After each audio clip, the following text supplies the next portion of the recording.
বাচ্চাদের ঘরোয়া ওষুধ যেটা কিনা 100% কার্যকারিতা, এক রাতেই ফলাফল পাবেন। হাই ভিউয়ার্স, আসসালামু আলাইকুম। সম্পূর্ণ নতুন একটা ঘরোয়া রেমেডি নিয়ে হাজির হলাম, যেটা খেলে আপনি হাতে নাতে ফলাফল পাবেন। আর সেটা হলো বাচ্চাদের ঠান্ডা, সর্দি, কাশি, বুকে জমানো কফ কাশি। এখন তো প্রচুর শীত, এই সমস্যা কিন্তু এখন ঘরে ঘরে। তবে যে কোনো সিজনেই কিন্তু এই সমস্যা হয়, সবার আগে বাচ্চাদেরই কিন্তু এই সমস্যাটা তৈরি হয়। তার জন্য এখানে আমি একটি পাত্র নিয়েছি আর 1 গ্লাস থেকে একটু বেশি পরিমাণ পানি দিয়ে দিলাম। আর এখন নিলাম 1 টুকরো আদা। অবশ্যই কিন্তু আদাটা আপনি কিভাবে নেবেন সেটা অবশ্যই জানতে পারবেন। অনেকে আদাটা টুকরো টুকরো করে নেয়, সেক্ষেত্রে কিন্তু কোনো কাজই হয় না। আর সাথে নিয়েছি আমি এখানে গোলমরিচ। আপনি 8 থেকে 10টি গোলমরিচ নিয়ে নেবেন আর 5টি ফুলওয়ালা দেখে লং নিয়ে নেবেন। আর আদাটা যে নিয়েছি আমি, সেই আদাটা আপনি কিভাবে নেবেন, আমি এই পানিটা চুলাতে বসিয়ে দিয়েছি। অবশ্যই কিন্তু 2 থেকে 3 মিনিট পানিটাকে আপনি ফুটিয়ে নেবেন। আর আদাটাকে একদম থেতো করে নিতে হবে। অনেকে আদাটা টুকরো টুকরো করে দেয়, তার জন্য কিন্তু এই আদার নির্যাস ঔষধি গুণ কিন্তু পানির মধ্যে যায় না। অবশ্যই কিন্তু আদাটাকে একদম ভালো করে থেতো করে এখানে দিয়ে দিবেন। আমি এতটুকু আদা এই পানির মধ্যে দিয়ে দিলাম, তারপর এটাকে নেড়ে চেড়ে মিশিয়ে নিলাম। এখন যে গোলমরিচ আর লবঙ্গটা নিয়েছি, সেটাকে এখানে আমি একদম মিহি পাউডার করে গুঁড়ো করে নিয়েছি। তারপর আমি এখানে দিয়ে দিব। আপনি এটা ব্যবহার করলে তারপরে আমাকে কমেন্ট করে জানাবেন এটা এতটা উপকারী। আদা আর গোলমরিচ মিলে কিন্তু শক্তিশালী একটা রেমেডি হয়ে গেল। আদাতে রয়েছে বিভিন্ন ঔষধি গুণ, সেই সাথে কিন্তু গোলমরিচ।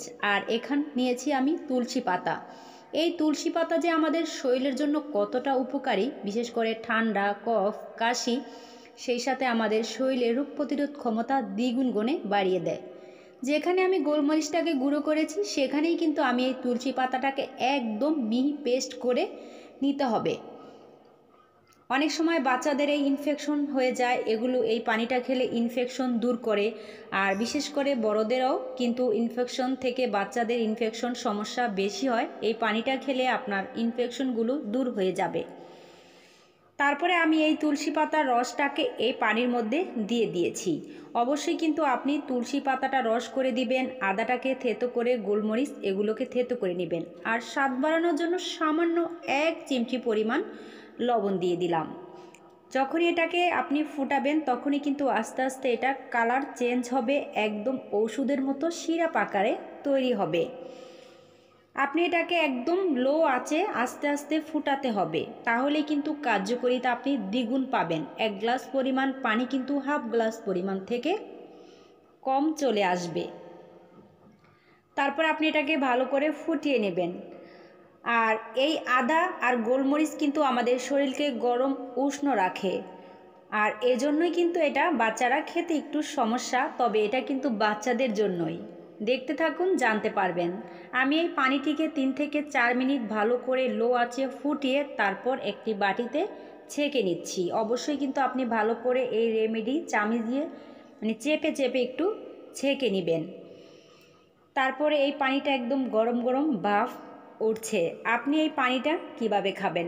বাচ্চাদের ক্ষেত্রে এটা অবশ্যই কিন্তু এখানে আপনাকে আরেকটি উপকরণ মেশাতে হবে, সেটা হচ্ছে মধু। মধু কিন্তু আমাদের শরীরের রোগ প্রতিরোধ ক্ষমতা দ্বিগুণ গুণে বাড়িয়ে দেয়। আপনি যদি শীতের সকালে বা যে কোনো সকালে 1 চামচ পরিমাণ মধু খেতে পারেন, আপনার শরীর কিন্তু এমনি সুস্থ, গরম, ভালো থাকবে। শোয়ার সময় আপনি যদি হাফ চামচ থেকে 1 চামচ মধু খান, তাহলেও কিন্তু আপনি অনেক বড় উপকার পাবেন। আর যদি আপনার বাসায় মধুটা না থাকে, চেষ্টা করবেন মধুটা দেওয়ার জন্য। আর না থাকলে আপনি এখানে গুড় থাকলে গুড়টা দিয়ে দিবেন, এখানে চিনিটা আপনি ব্যবহার করবেন না। এখন আপনি এই পানিটা কিভাবে খাবেন এবং কত বছরের বাচ্চা খেতে পারবে এবং এই পানিটাকে আপনি রাখতে পারবেন সেটা জানতে পারবেন। প্লিজ চ্যানেলে নতুন হয়ে থাকলে চ্যানেলটি সাবস্ক্রাইব করে সাথে থাকবেন, এমন আরও নতুন নতুন অনেক ভিডিও পেতে। কখন আপনার কোন ভিডিও প্রয়োজন হয় বলা যায় না। আর অনুরোধ রইল একটি লাইক দেওয়ার জন্য। ভালো লাগলে সবার সাথে শেয়ার করে দিবেন, যাতে সবার উপকার হয়। এরকম ওষুধের গ্লাস কিন্তু সবার বাসায় থাকে, আমি একটু সুবিধার জন্য দেখিয়ে দিচ্ছি। যদি 1 বছরের বাচ্চা হয় আপনি 1 চামচ পরিমাণ দিয়ে দিবেন দিনে 3 বার। আর যদি এর থেকে বড় হয় 2 বছর, 3 বছর, 4 বছর, সেই ক্ষেত্রে আপনি 2 চামচ করে দিনে 3 বার। 8 থেকে 10 বছর বাচ্চারা কিন্তু এরকম 2 গ্লাস পরিমাণ দিয়ে দিবেন। এটা আপনি রাখতে পারবেন 3 দিন পর্যন্ত। এই পানিটা 2 দিন থেকে 3 দিন আপনি রেখে খেতে পারবেন। আর এটা আপনি খেলেই বুঝতে পারবেন কতটা উপকার। আর এই পানিটা একটি কাচের পাত্রে রেখে দিবেন। আর যখন রাখবেন মুখটাকে ভালো করে রাখবেন, আর যখন খাওয়াবেন হালকা একটু গরম করে খাওয়াবেন, তাহলেই বেশি উপকার পাবেন। আল্লাহ হাফেজ।